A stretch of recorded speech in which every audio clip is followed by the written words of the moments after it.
d'un appel que nous avons décidé d'envoyer au président de la République, au Premier ministre, par transmission, par le sous-préfet ou le préfet. Voilà. Donc, après que j'ai lu ce texte, il s'agira que vous votiez à main levée. Est-ce que vous êtes d'accord avec l'envoi de ce texte? Donc, écoutez attentivement. Citoyennes et citoyens d'Ardèche et d'ailleurs, rassemblés ce samedi 19 juillet 2025 sur l'Agora d'Aubenas, nous nous adressons solennellement à vous. Bouleversés par les destructions de vie, les dévastations que subissent les populations de Gaza, toutes documentées par l'ONU et de nombreuses ONG, nous refusons l'impuissance et vous demandons d'intervenir avec tous les moyens de l'État français. L'UNICEF est alarmée comme nous par les pertes de milliers de vies d'enfants et par la situation des enfants survivants soumis au bombardement, à l'angoisse de la mort, à l'absence de soins et de vaccination, à la famine, à la dénutrition, aux épidémies liées à l'absence d'accès à l'eau potable. Il est urgent d'obtenir un cessez-le-feu complet et l'arrêt des violences, y compris celles exercées sur la population de Cisjordanie occupée. C'est pourquoi nous vous demandons d'agir au nom du peuple français en conformité avec le droit international et les conventions signées par la France qui font obligation aux États d'intervenir par tout moyen pour venir en aide aux populations mises en danger. Un cessez-le-feu définitif doit être instauré, l'aide humanitaire doit être débloquée sans condition, la communauté internationale doit mettre en œuvre un processus politique débouchant sur la paix dans la région, par le respect des droits dans l'égalité de toutes les populations. Nous demandons donc instamment suspension de l'accord d'association entre l'Union européenne et Israël, mise en place de sanctions économiques, mise en œuvre des décisions de la CIJ et respect des mandats d'arrêt émis par le TPI, reconnaissance immédiate par la France d'un État palestinien indépendant, embargo complet sur les livraisons d'armes, respect des résolutions de l'ONU. Nous attirons aussi votre attention sur le bateau Hamdallah, qui doit appareiller dimanche 20 juillet, c'est-à-dire demain, pour tenter symboliquement et pacifiquement de forcer le blocus illégal et d'apporter de l'aide humanitaire à la population de Gaza. À son bord, des citoyens de plusieurs pays et notamment des élus de la République française.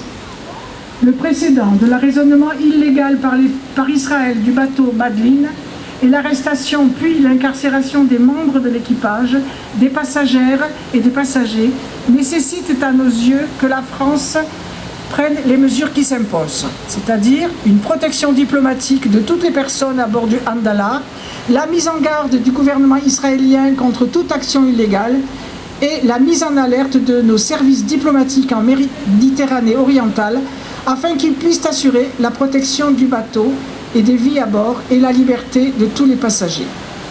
Donc voilà, ce texte, si vous en êtes d'accord, nous l'enverrions au président et peut-être à d'autres élus ou à d'autres personnes. Voilà. Je suppose que, plutôt qui est contre l'envoi de ce texte, ça ira plus vite. Tout le monde est d'accord, donc l'Agora décide d'envoyer ce texte et on verra bien. Je vais vous lire, comme il y a 15 jours, une poésie, un poème de Mossab Abou Toha, qui est un écrivain, journaliste palestinien de Gaza, qui vit actuellement à l'étranger. Il a pu quitter Gaza au début du conflit et il a effectivement reçu pas mal de prix, parmi lesquels le prix Pulitzer pour le commentaire politique. Voilà, je vais vous lire donc un texte qui s'intitule « Le mur et l'horloge ». Il y a toujours cette horloge au mur. Chaque fois que j'entre dans ma chambre, elle m'intrigue. J'ai envie de la décrocher, de voir l'autre face de son visage. Je voudrais voir comme elle a vieilli. Mon père l'a achetée quand j'étais enfant. Je voudrais compter ses dents pour connaître son âge. Mais l'horloge ne vieillit pas. Les chiffres ne changent jamais. Moi seul, je change. Et puis il y a le fauteuil à bascule. Je suis assis dedans, seul, dans la pièce. Je me balance sans arrêt, je ne fais rien. Rien qu'imaginer le mur criant à l'horloge « Arrête ton tic-tac, tu me casses les oreilles ». Je regarde les fissures dans la peinture du mur. Il y a plus que le bruit de l'horloge. Les trous d'obus me dévisagent chaque fois que j'entre dans la pièce. L'horloge n'a pas été blessée dans cette attaque. J'enlève à la hâte les piles de l'horloge et je lui murmure « Je t'emmène chez le médecin, même si tu n'es pas la seule à être malade. » La peinture ne s'écaille plus. J'emmène l'horloge chez l'horloger et je lui demande de la rendre muette. Il lui retire les cordes vocales et lui recoue la bouche.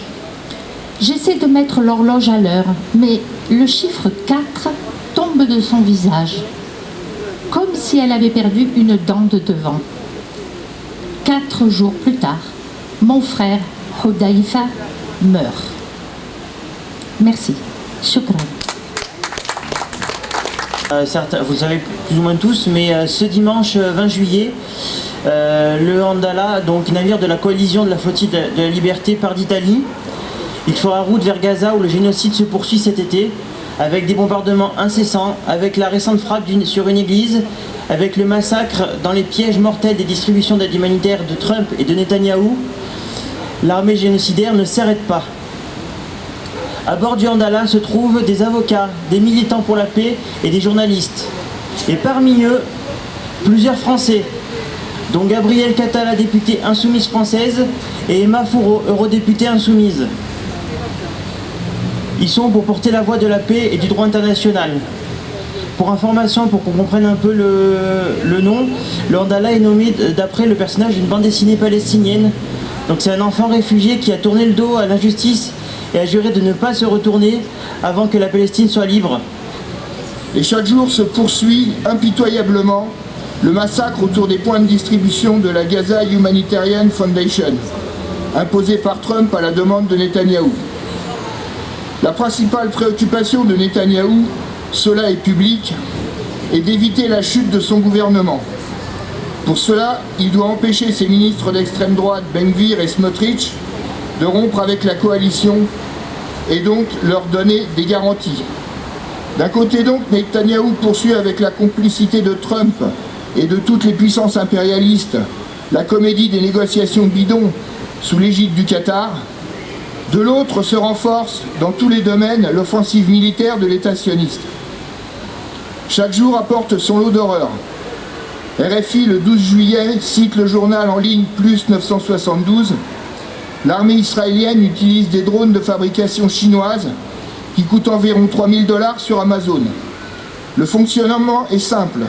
Une grenade à main est fixée au drone et elle est larguée au sol par simple pression d'un bouton. Un soldat israélien témoigne. Durant plus de 100 jours, les soldats ont mené des dizaines de frappes de drones. Ces frappes avaient pour but de tuer, même si la majorité des victimes se trouvaient à une distance telle qu'elles ne représentaient aucune menace. Un autre soldat confirme. Il y a eu de nombreux incidents de largage depuis des drones. Question. Disait-on des hommes armés? Certainement pas, répond-il. Et de préciser. Dès qu'un commandant définit une ligne rouge imaginaire que personne ne doit franchir, quiconque la franchit est condamné à mort. La DMD aide à mourir dans la dignité. Il se trouve par hasard, par le plus grand des hasards, que samedi prochain, ils sont en Ardèche, ils sont à Aubenas et au Vence. Et j'ai reçu ça hier, et par hasard du calendrier, ils sont à Aubenas de 9h à 12h30 à l'Agora du Château de Mars. Voilà. Ils sont... Donc il y aura un problème de mitoyenneté là, samedi prochain. C'est une association qui est intéressante, hein. Elle intéresse beaucoup d'entre nous, aide à mourir dans la dignité. Voilà, je voulais vous dire ça parce que c'est une information pratique. Moi personnellement, je n'ai pas le pouvoir de les prévenir. Ce sera peut-être à nous de faire un bon voisinage.